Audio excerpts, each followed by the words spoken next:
This episode may not be suitable for all listeners. Therefore, listener discretion is advised. That's the first episode.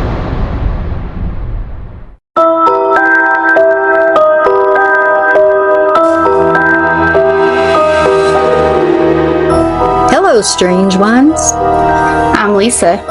I'm Faith. And I'm Sharon. And this is She Sees Weird People.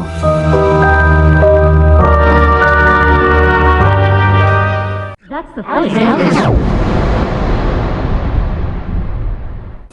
Hello, hello, hello. Hey, hey. Hey. How's it going? What's that? It's going well. I'm actually excited for part 2, as dark as that sounds. Yeah, we ended very, very, very sad on the first Yeah, it part. was pretty sad. It was sad. Yeah, it was, the last thing we talked about was young Josephine. Yes. Yes. I don't really have much to say in terms of intros. It's kind of hard after the way the other one ended, so we should just move on. Yeah, I don't want to be like, so anyway, these great things happened this week. Now, to carry on with the dark, dark story of this poor family. Well, so far we've discussed the pathology of Dennis Rader and his brutal attack on the Otero family. But sadly, they weren't the only victims. No. If only. I know. If only DNA, they could just get on it with the DNA back then, Could've been I know. great. There's like so many things that are solvable now. Yeah. Things that would have never happened could have been preventable if we had things that we have now. Gosh. That's why they say it's like sowing season now for criminals that have gotten away with things for a long time. Yep. That's The great reaping. Yeah. Oh, yeah. Reap what you sow. Sowing season. El Reaper.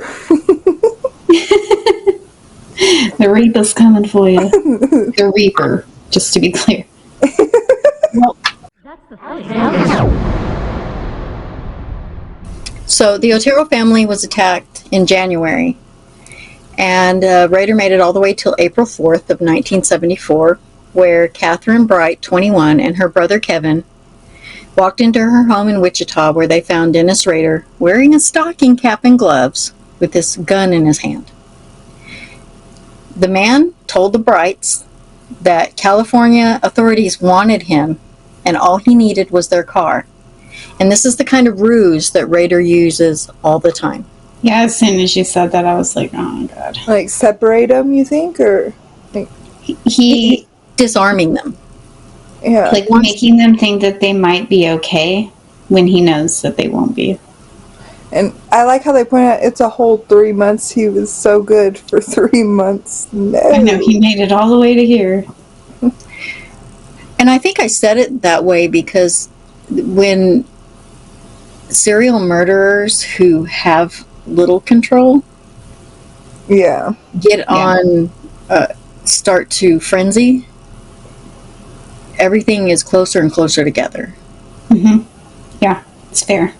Now that he had them, he tied them up, and Rader tries to choke Kevin Bright. Kevin fights back. Yeah. Rader shot him twice in the face. God damn it. All So right. Kevin- Shit. Yeah, he was lovely. He plays dead. Kevin plays dead, and moments later he was able to escape undetected. But police, he runs for help, and police arrive to find Catherine Bright stabbed to death. Mm-hmm. But Kevin Bright survived. He was the only With survivor. 2 bullets in Yep. his head. I think he was shot once. Escaped. Yeah, he escapes. He goes to get help, and he was the only survivor of BTK. Catherine did not survive. And And what that's kind of just survival- lucky, like, Jesus. Yeah, well, and like, what kind of survival is that? That's so sad. You know what I mean? Like, literally, Brain like, damage or terrorized your physical body, your emotional, your like connections, your personal space. I don't know how you can ever be okay again after that, but I will tell you that Kevin Bright was and is a beast. yeah. That makes me happy. Well, He did. Well, yeah, I mean, he did go Survivor. on to do a victim's impact statement at BTK's sentencing. well, and I guess you never really know until you're in that situation if you have the strength to like run or like get out. But like I could not imagine with a bullet hole, you know, like being able to like just think, okay, play dead, run out without him even noticing that you're running out, you know? Yeah, no, it's a whole ass feat. He's such a great guy that he spent a lot of time feeling guilty because he left his sister there.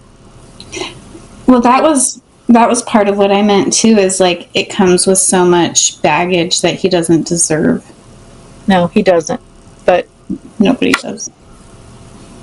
he did come back to haunt Dennis Rader, and I love that for him. Yeah.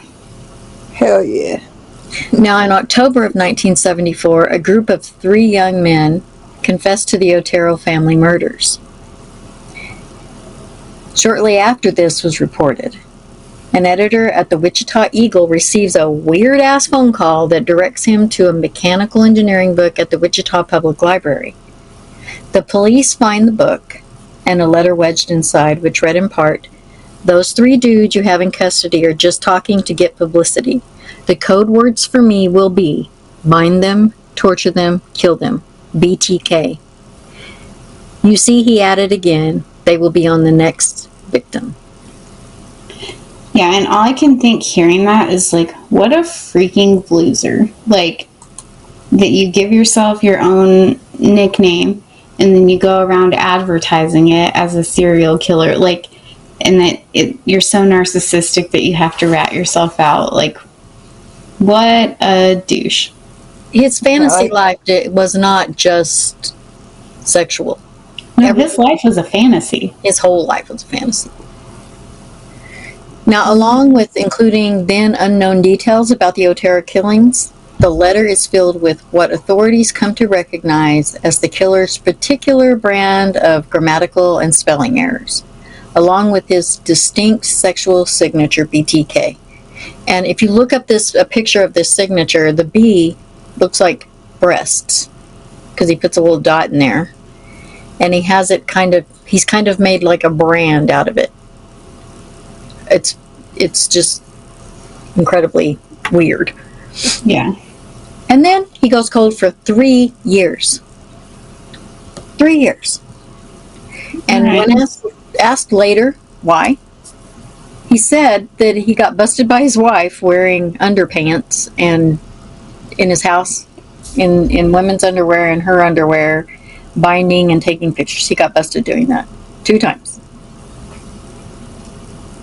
I'm trying to think of what my reaction would be to. That's what I was thinking. I would have left. I'm just saying. There's like a different, like, he want to go do that, that's fine. Like, but that's not my cup of tea. I'd be like, what does this mean to you? And can we find better ways to express it? She made some threats. She told him, like, if this happens again, I'm leaving, but she never left. Yeah. I bet she's regretting that decision now. I mean, can you imagine that exchange? Like, she comes home early from work, and you're like, you've tied yourself up, you're upside down in a chair with a porcelain mask on, you got a camera on you, and she's like, what the fuck are you doing? And he's like, She's like, I'm making a Spider-Man movie. Spider-Man, BTK. So I'm the villain of this story. So he tries to be good for 3 years. He obviously has some care about his family or his wife because he's making an effort. But in March 17th of 1977, 24-year-old Shirley Vian wasn't feeling well, and she'd been recovering from an illness. And she and her 3 kids were just hanging out at home. The little boy was outside playing, and Dennis Rader saw him and followed him home, because where there's children, there's a mom.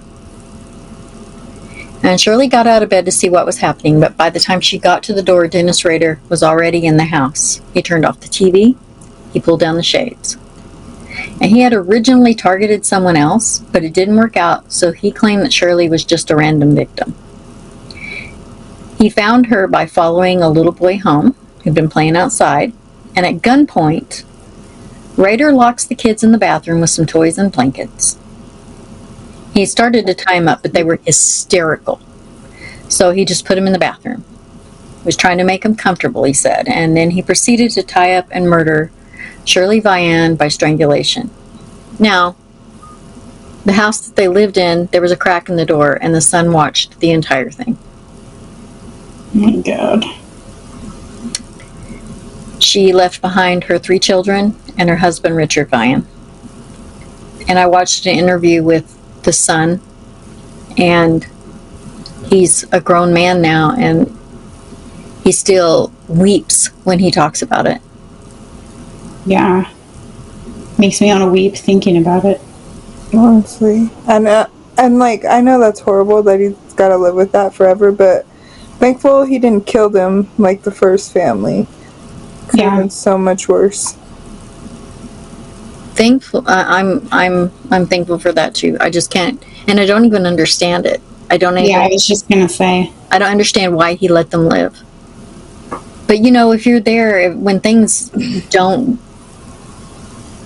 when his MO changes, there was a reason for it. We just don't know what that is.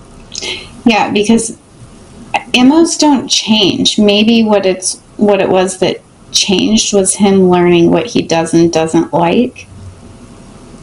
Maybe. Yeah, that's what I mean. You learn something, you evolve a little. Yeah.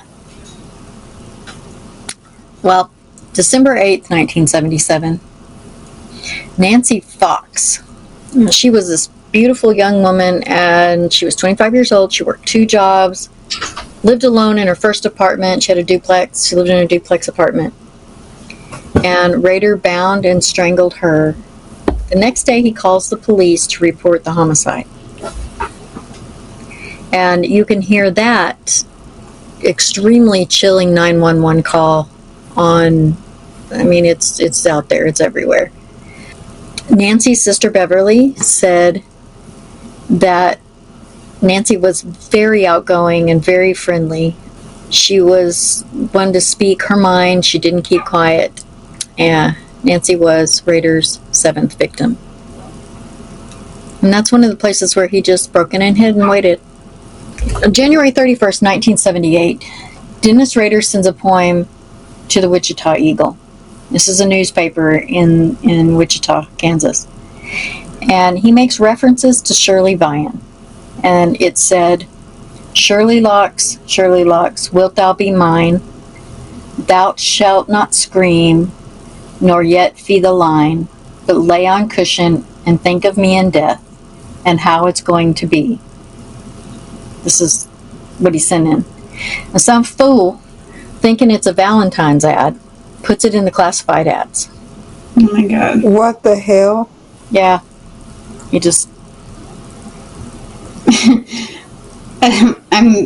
It's not funny, but because I'm like, what was Dennis Rader's reaction to that? He's like, wait a minute. Yeah, he's probably like, what the hell just happened?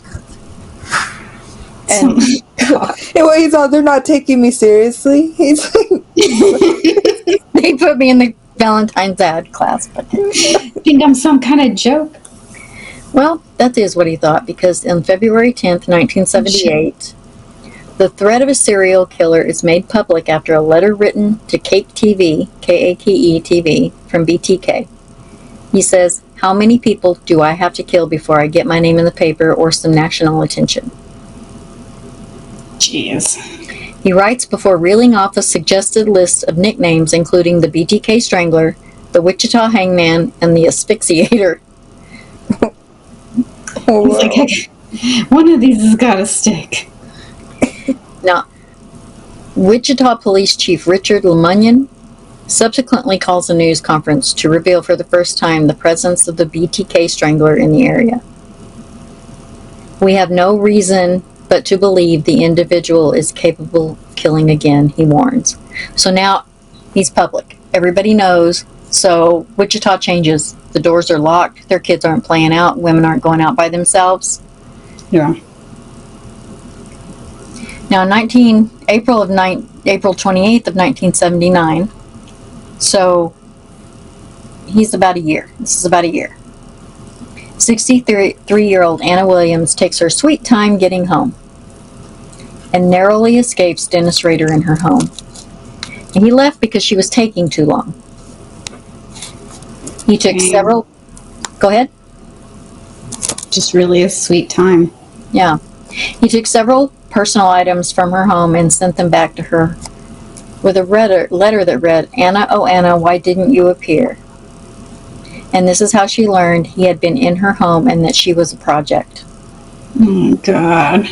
I don't know what I would do. Like, you can't go back home. Like, I would have to have someone come home with me every day, like, and check out the house.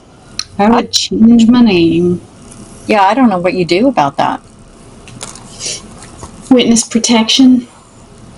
No, I really don't know what you maybe detail from police, but they probably have her stay with family or something. Like That It can't makes be my with you stomach forever. I mean, that is, my whole stomach is in knots right now thinking about this poor woman. How that must have felt. Yeah. I mean, the other night, someone was banging on our door at 3 a.m. It was somebody that asked if we could air up their bike tires or something like that. And I just yelled through the window. We were like, no, get out of here. It was really weird. I don't know what it was all about, but I was so freaked out in that moment because I didn't understand what was going on. I didn't understand why they were asking me for what they were asking me for and stuff. But I can't even imagine being in a legitimately scared, the confusion that you feel when people are acting off or show up at a weird time or when I had this old guy, he was my neighbor when I lived in an apartment, and I didn't know this at the time, but it was 3 a.m, and he showed up in my apartment drunk, and he turned on the light, and immediately my whole body was just no, there's not supposed to be anybody in here, I live alone, yeah. This ain't right. And so I shoot up and I'm like, get out of here, and he's all, what? And I'm like, get out of my house, and he's like, what? And finally he took off, and my dog just comes walking in from outside. And greeting him. Yeah, I called the cops and everything, and they finally figured out that he was my next door neighbor, and he was hiding in there because he was all drunk. And they found his keys and everything. But I remember that. It was terrifying. That was so scary. So scary. Yeah, it can be something so much less frightening, but just that confusion of what the hell is going on. Right. And I was half naked, okay? So that man got a show, okay? This made me think about what I wear to bed. Okay. Lingerie is for be accosted. Yeah, when you're not alone, you can do that, but yeah. Man, that just is another layer of oh, I have to be afraid in the world. I can't even I can't even sleep naked if I wanted to. Yeah. Thanks a lot, Dennis Rader. For real. Dennis Rader is about to go quiet again. In 1979, on August 14th, BTK's phone call about the death of Nancy Fox was broadcast to ask for help from the public. Tips come in, but no solid leads, and that is when Rader goes quiet for about a decade or so. Do we know why? Yes, you'll find out here shortly. Now, the FBI and law enforcement, they pretty much thought he died, or he moved and was killing somewhere else, or he was in prison for an unrelated crime. But when Rader was interviewed about it, he says, nope, he was busy raising kids and doing stuff at church and going to college. He just went back to normal life. He got the recognition and the fear that he needed for. Yeah. Something else happened though. Like maybe His wife or something caught on to something. Well, that, or, when you're less stressed out, or like when you're doing well mentally, not that he could ever be doing that well mentally, but some of those behaviors, like impulsivity and OCD behaviors, can subside for a little while. And they did. I mean, because I think he was really busy raising his kids, and that's what his children said, that he was like a very present father. He was the president of the church council, so I mean, he had a lot of work to do. He was going to college. So he probably had enough power in his personal life to be able. He had a spill for a while. Okay. But in 1984, the Ghostbuster Task Force was formed to find BTK. I do not know why that's the name, but it's the name. Because he was a buster. Chief Lemunion establishes a task force nicknamed Ghostbusters, yeah. And the task force takes great pains to carefully organize and preserve valuable evidence. I mean, they organized everything, they got in there and they really went to working on it. And a detective, Ken Landwehr, he's going to help spearhead this whole investigation. And he is a cool dude now. In April 27th, 1985, so this is only about 6 years, I guess, not quite a decade, 6 or 7 years. 53-year-old Maureen Hedge returns home from a night out with her boyfriend. They played bingo and had dinner, and she disappears from her house and is found 8 days later strangled. Mm-hmm. Now, the police did not connect her to the BTK killings at that time because his MO had changed. He usually didn't remove anyone from the house. But his fantasies were evolving, so were his crimes. Yeah. All right, now, September of 1986, this is a year later, Vicki Wegerle, 28 years old, the PJ Project, he called her, is found dead by her husband Bill when he came home for lunch. And he found his 2-year-old son sitting alone in his high chair in the living room. Rader would walk by her house and listen to her play the piano. He dressed up as a TV repairman. He went to the Wegerle's home. She let him in thinking he was going to fix her phone lines. And at gunpoint, he forced her into the bedroom. And he tried to tie her up, but she was kicking his ass, okay? She was pissed. She scratched him up pretty good. Yeah. And he stopped her fighting by choking her to death with a rope. And then he took pictures of her body in different positions. He stole her car. And so Bill Wegerle, her husband, is coming home from work, and the car passes him going the opposite direction. Oh, man. So he's like, what the hell? He comes in, and he sees the baby by himself in the living room, and he thinks his wife is gone, right? So he's kind of mad. But then he finds his wife in their bedroom, and she died at the hospital a few hours later. Oh. He almost, just like 5 minutes. Yeah. I can't even decide would it have been better if he had showed up, or was it better that he didn't so that little one has a parent? That's, yeah. I mean, there's no better there.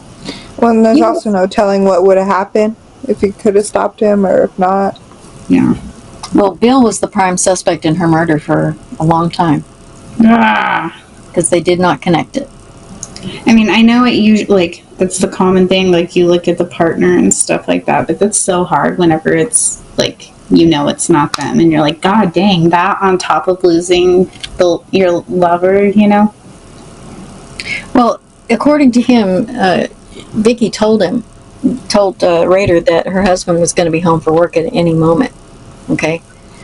Or I think it would have been worse. I think he would have completed it and probably done some other things because, like I said, his fantasies are evolving. Because in January of 1991, this is a couple of years later, BTK throws a cinder block through a sliding glass door at the home of retiree Dolores Davis.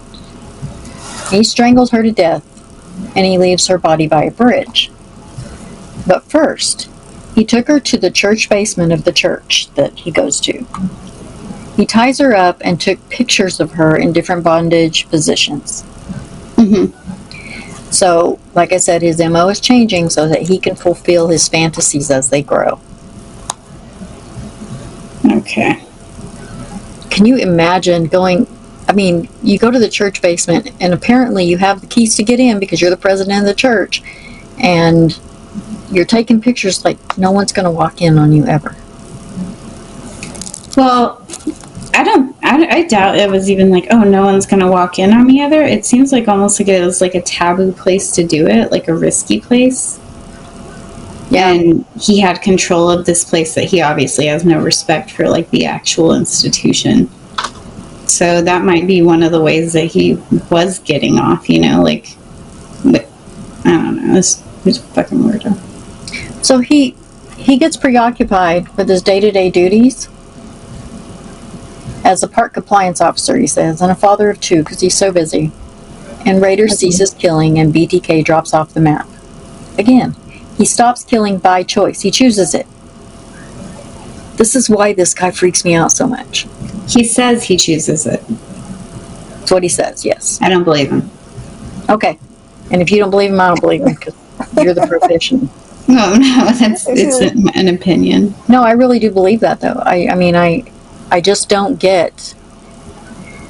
It just blows me away. Okay, I'm done. I don't do that anymore right now. I'm fine. Well, and he has a theme to him about not sharing parts of his life that he's not proud of. I think you're right. I agree with you on that. I think either he was fulfilled in some other kind of a freaky way when he wasn't committing crimes, like fulfilling some other kind of fantasy. But yeah, no, I think either good or bad things were happening to him throughout there that affected what was going on, things that he couldn't express that he didn't enjoy or enjoyed. Well, he stops killing for a really long time, and he could have just... Well, and his MO changes a few times, like when he continues on again, so it could very well something could happen. And everything escalates with him. He goes quiet, and if he would have just kept his damn mouth shut, which I'm glad he didn't, but he wouldn't have gotten caught. But in BTK fashion, he's been forgotten. He doesn't really like that much. And in January of 2004, the Wichita Eagle runs a 30th anniversary piece on BTK, talking about how he had faded from memory after all this time. But this inspires Rader to come out of hiding. I don't know if this was just a thing that, it's a 30th anniversary piece that any paper would run, or if it was orchestrated by the police. But here he comes. On March 19th of 2004, the Wichita Eagle receives an envelope from Bill Thomas Kilman. Mm-hmm. BTK, Bill Thomas Kilman? Yeah. I was going to say, how interesting. Containing a copy of Vicki Wagerly's missing driver's license, photos of her body, and BTK's distinctive signature. And the chilling messages links her unsolved murder to BTK and declares the Wichita Terror to be very much alive. Yeah. So now he's going to toy with the police, and he causes the whole BTK panic to start over again in Wichita. And on May 5th, still at it. Yep, he was busy. I'm ready for him to fuck around and find out. He's about to. May 5th, 2004, BTK's next contact, mailed to Cake TV, includes a phony ID, chapter titles for a BTK biography, and a find the word letter grid spelling out clues like prowl and fantasies.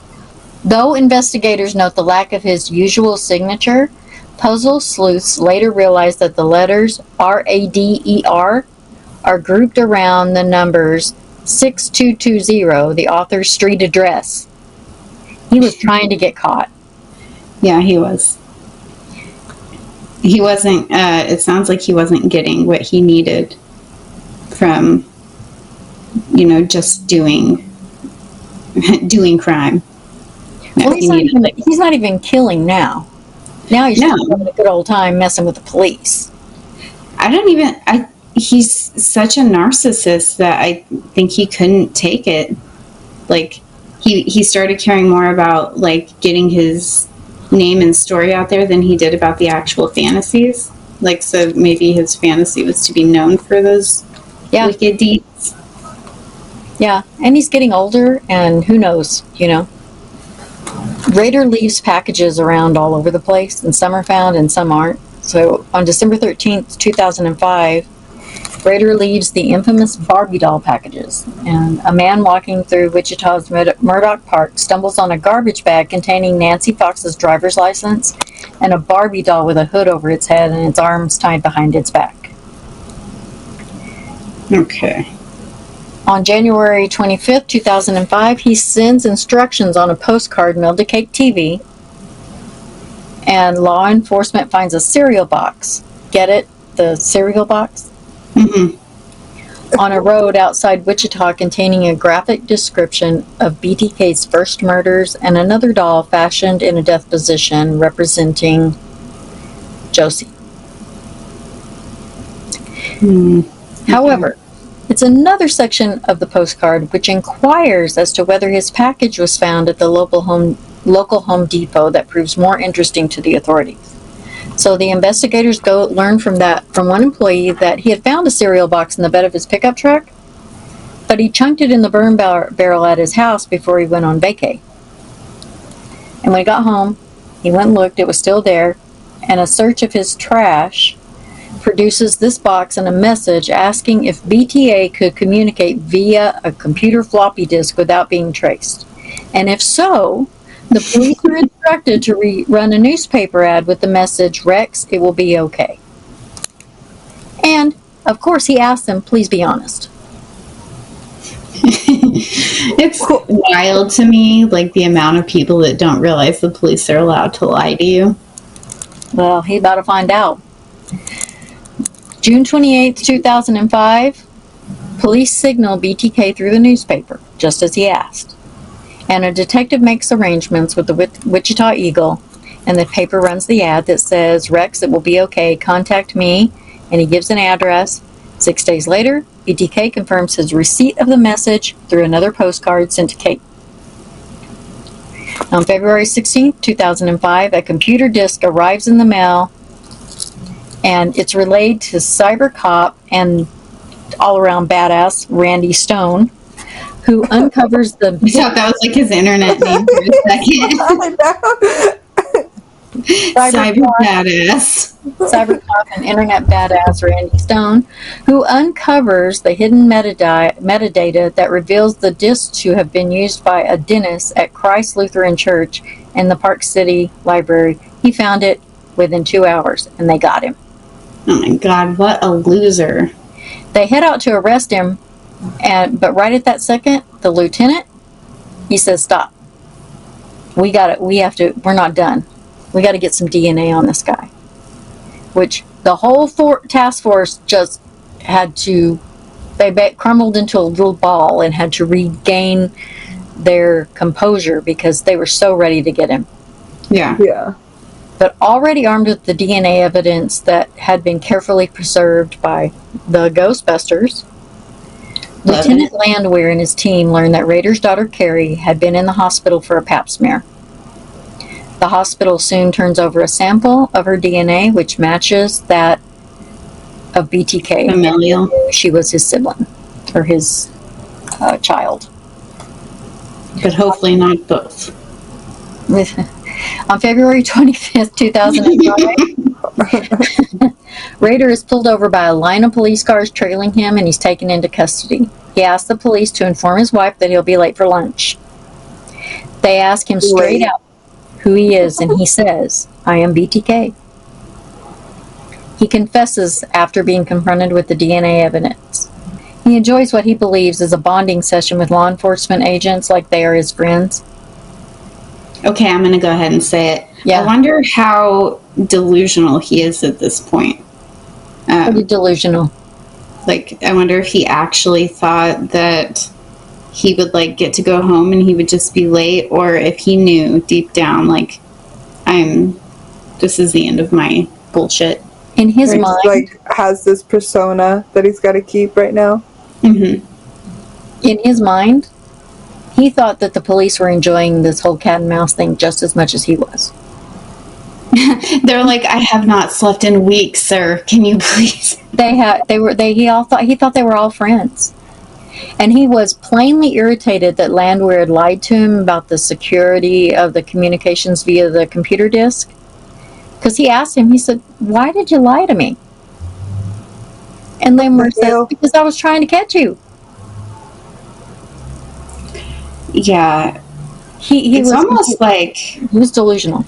Yeah, not that I could necessarily feel bad for him, but that in itself is really, really sad. Like, why would you think that? Probably because you have no one in the world that you can actually be yourself around. What a sad way to live a life. Yeah. And what an enormous dumbass attack. Right. I mean, what part of that, I mean, it's the strangest thing. Yeah, it sounds like he just wanted to connect with someone, and the cops were the only ones that could hack it, maybe. I don't know, in his head. Well, his arrest is announced at the Wichita City Hall the following day, and all the people around just started cheering.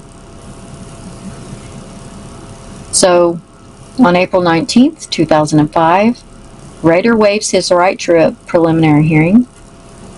2 weeks later, a silent Rader has the judge enter a not guilty plea for him. But on June 27th, 2005, he surprises everybody and just pleads guilty to the BTK killings. See, that doesn't surprise me. Well, they thought they were in for a long trial, but they didn't have to have one at all. They caught the whole court off guard, and he pled guilty to 10 counts of first-degree murder. He provides the court with explicit details on how he selected, stalked, and finally killed each of his victims. I'm not surprised that he pled guilty, that he went and decided to do that, and that he shared details either, because he has had this impulsivity to tell what he's been doing for so long, and now he's like literally in the closest place to the driver's seat of getting to be himself and tell everyone all about it. Well, I would think he would want to go to trial, though, because, like, in the trial, you get to interview people, or, you know, like, you get to draw it out, and they have to, like, completely get into each crime, and, like... Ooh, I have an answer to this. Okay, so I would think so, too, right? You'd think that he would, like, want to relive that stuff and, like, see the victims' families. Yeah, the effect he's had. Yeah, but the thing about Dennis Rader that I've picked up on is he cannot have other people knowing his information that he doesn't want out there. He doesn't want people asking him questions.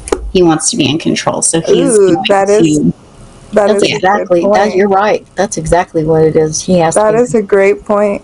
Because they probably, you know, most of the time a defense attorney won't let you speak at all. And they would have humiliated him. Yeah, they would have taught. They would have. He would have. It would have been all about his cross dressing and his weird bondage pictures and all the things, all the evidence. They might have brought his wife up there and asked her about it. Mm-hmm. His kids. The lady asked him one time. The doctor that did his memoirs asked him one time, and she said, "How would you feel if you had come home and found your family murdered? Or if someone had done this to your family, what would that have been like for you?" And what he said was, "Well, that would have been instant karma, huh?" Wow. Because it was about... That's not even the answer. Every single thing was about him. It was really about him. And in just that kind of thought process is really, really, I mean, that's him. That's who he was. That's insane. I can't even. Yeah, he just runs on such a grandiose level that he has to be in control or be under the delusion that he's in control. It's like, I'm sure that's how a lot of these narcissistic serial killers and criminals feel when they're in that seat being interviewed. Like in Mindhunter, you know, they're in so much control sitting there telling you, look what I've done. You can't do anything else to me. You already got me. I mean, they could honestly tell you whatever, like. And sometimes they do, right? Like they just bullshit and all kinds of stuff. Well, on August 18th of 2005, Rader is sentenced to 10 consecutive life terms in prison, which means one right after the other. Yeah. So there's no possibility ever. He spends his days in solitary confinement in an 8x12 cell, and he brags about being treated like a pet. Now, in July of 2023 to September of 2023, there was a resurgence of BTK being linked to the disappearance of Cynthia Kinney from Oklahoma in 1976, as well as the death of Shauna Beth Garber, whose body was discovered in Missouri in December of 1990. The Osage County Sheriff Eddie Verdon says that his team have possibly identified a young woman depicted in one of Rader's color sketches that authorities have had since 2005. The woman, who is shown bound and gagged in a barn, is believed to have been from Kansas, southeast Kansas, and disappeared in 1991. You remember his fantasies about doing things to women in barns and silos? The silos, yeah. With the help of tips received from the public, police say they will perform follow-up interviews that might help connect Rader to other crimes committed in Oklahoma, Kansas, and Missouri. Yeah. Now, Rader has compared himself to the Gilgo Beach killer, calling him a clone of himself. Well, you know, what that makes me think of is like nothing about BTK necessarily, and more about like what I wonder what he could tell police about Gilgo Beach or like West Mesa or that kind of stuff. Like, I get why they use these people. Their thought process were, or what? Yeah, you sit down and study these fuckers, and if you ask them, they want to talk. And so if you're like, hey, what do you think about this? They'll give you a legit answer, because the only thing that they're truly professionals in is psychopathy, narcissism, and violence. Well, I agree with you on that. I think he could teach him a thing or two, because he's so, I mean... Well, what's his face did? What's his name, Mom? Anyone listening to this knows exactly. Something. Ed Kemper. Kemper. Okay. Yep. Ed Kemper. Weird. Yep, Mr. Kemper.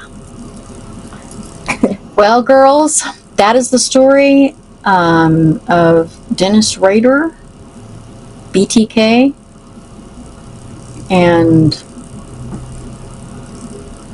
yeah. Well, that was a lot. Before we end it, let's go back to that question. I want to hear what both of y'all have to say about it, if that's okay. Let's hear it. What do each of you think? Did Dennis have control throughout any of this? Yes. Yes, he did. He's the worst kind. He chose it. See, and I disagree. I think that he had this huge illusion of control. He had these really unhealthy behaviors and fantasies that he built up around himself to give himself the illusion of control. And in small ways, he had control of some people. But he was completely out of control of himself. He couldn't see himself. He couldn't understand himself. He got himself into trouble. He couldn't keep a secret. He was incredibly impulsive. He had no control over his OCD behavior, so like his MO. I think everything he did was a hunt for control, but he never truly had it. You might be right. But he sure No, does look like he's in control. Yeah. Yeah, I maybe. Maybe he was in like control it. at least 10 times. You know what I'm saying? Yeah, like little slivers of control here and there, but your entire life is nothing but searching for those moments. I like that. I like it. The perspective or the actual life of it? Listen, the perspective. No, that was excellently shared, Mother. Thank you. It was. I liked that story. Yes. Well, I hate saying that, but it was interesting, you know?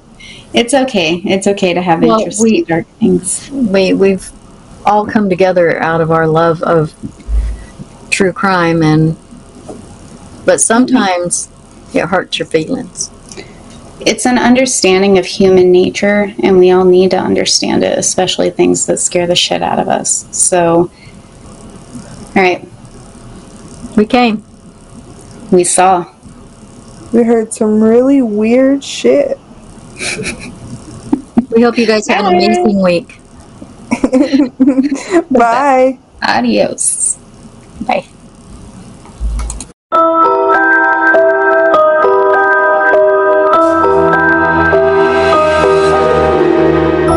I'm Lisa. I'm Faith. And I'm Sharon. Join us next time on She Sees Weird People.